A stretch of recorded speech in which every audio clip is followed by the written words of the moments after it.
Hi, I wanted to come together and do a bloom. I was playing around with these molds. I took some stones that I had, some little emerald stones and some other just crushed stones and put them in the edge. And it's been sitting to the side waiting for me to do something with them. The other ones I think I'm going to put something in them. This one I think I'm going to do a bloom. I have mixed up Craft Resin, the tabletop version. I like this a lot. It's a higher viscosity, easy to use with blooms. So it's a great resin to use 1-to-1. So if you mix it, if you do an ounce, you have to do an ounce of the other bottle. I've been letting it warm up. My room's kind of cold today, so it's been going slow. I'm at 31 degrees Celsius, 88 degrees Fahrenheit. I'm going to put about an ounce in this cup. I have another project that I'm working on that I want to use the white for. And then I'm going to pour some in the bottom of the mold and let it move around. It is thicker, so it does move just a tad slower. Let's see, how much more do we want? Maybe just a little more. All right.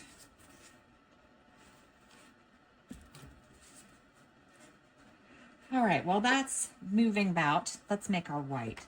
So with my other project, I'm going to use some pastel and metallic inks. So I want a heavier white. So I'm going to use Resin Ocean White so I can use it with both projects.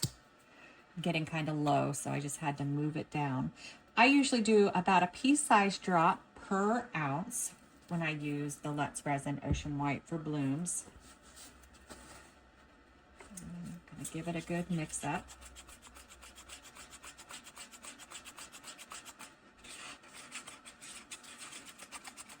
I hope I didn't do it too heavy. It's a little heavy, a little heavy. Let's add, I do have a little bit more resin, so let's go ahead and add just a tad more. Often I don't have that extra to add, but we got lucky today. You want it to be not a skim milk white. You don't want it that gray, but you also don't want it a super bright opaque white. It's like somewhere in between, and you should see your stick slowly when you hold it up. All right, I'm going to go ahead and put that in my piping bag.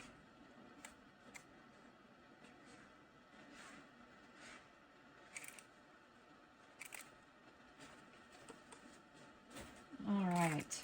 So the alcohol inks I'm using for this are Wilderness and Meadow from Ranger Inks. I'm not just going to stand up. It's just easier to see everything.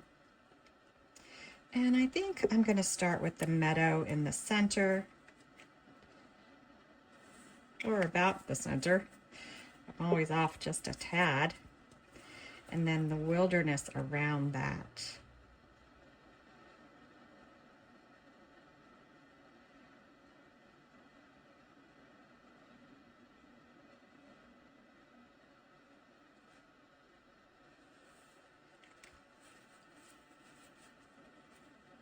And it spread out a little bit.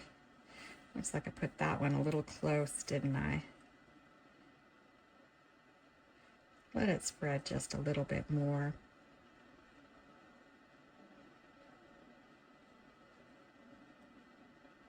I think that's good enough.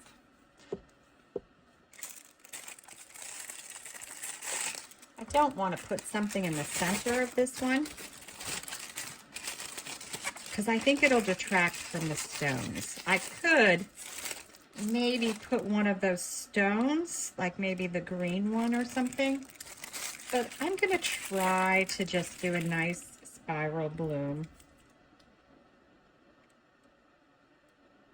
A small tip in it.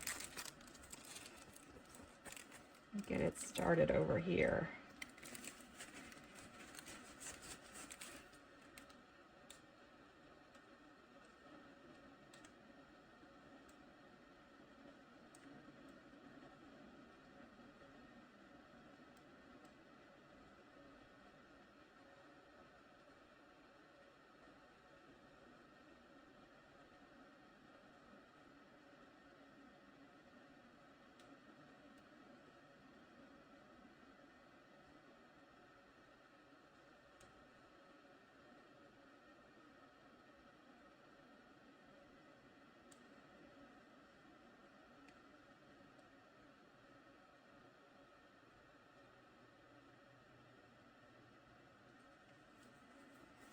think that's good enough.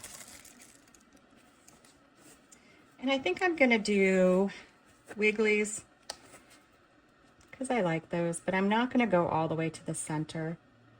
I am gonna take the center and pull it just a little bit more.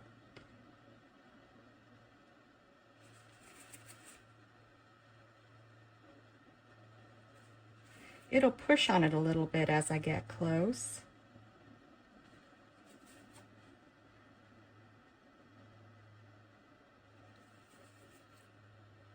These I'm not going to go all the way in.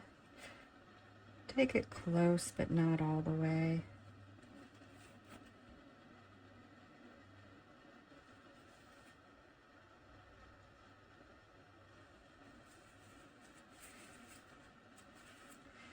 Do I want to do anything else?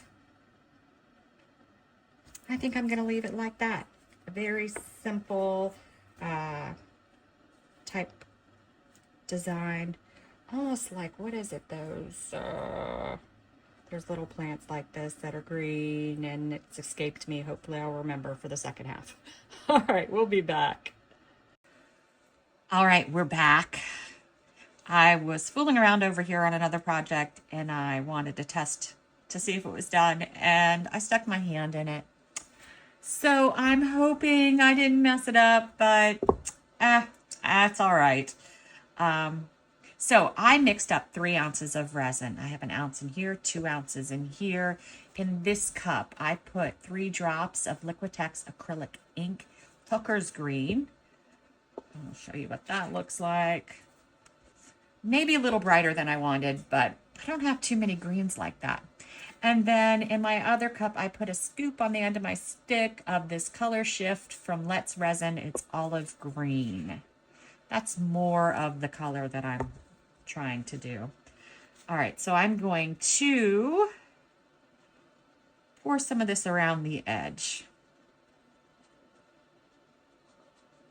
I'm trying to fill the bottom of the mold, but I'm okay if it doesn't completely fill it.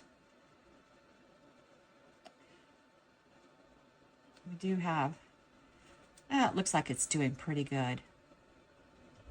Right, looks like it's doing pretty good. All right, so I'm gonna dump all of this mica powder in the center.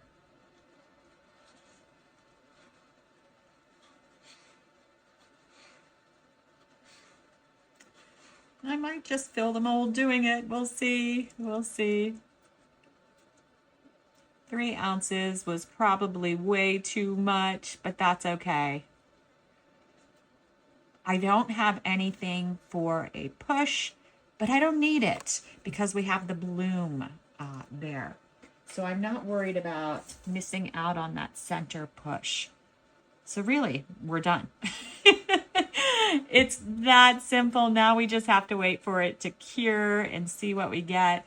I am gonna watch it for bubbles with my torch. I don't want to use a heat gun because it'll move it around. So I'm going to wait about 10 minutes, then I'll give it a shot of heat. That way the bubbles go in, away from the edge of my mold. In any event, we'll be back when it's time to unmold it. See you then. All right, we're back to see how this worked out, see if the crackle effect came through at all. I did a similar one with the same type of edge with this leaf that I just adore. So I'm hoping it comes out at least as cool using that edge.